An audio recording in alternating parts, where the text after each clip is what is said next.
جدو حضور نے ویکھیا نا انہاں امان نامہ کڈیا تے حضور فرمایا سراقہ میں بھولیا نہیں. سرکار فرماتے تھا الیوم یوم البر و یوم الوفا. اج بھلائی دا دن ہے اور وعدہ پورا کرن دا دن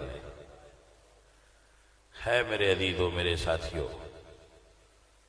ہن جے تے آواز تھوڑی آئی نا صحت مند پھر میں تیری صحت ٹھیک کرنی. توجہ ہے بھائی صاحب. ہاں تو عزیزو آپ نے حضرت سراقہ نو انعام عطا فرمایا اور کثیر مال دیتا. یہ کس واسطے دیتا کہ سراقہ نے اس ویلے بھلائی کی تھی. اتنے سالاں بعد بھی حضور بھولے نہیں اور بھلائی دا بدلہ بھلائی نال عطا فرمایا.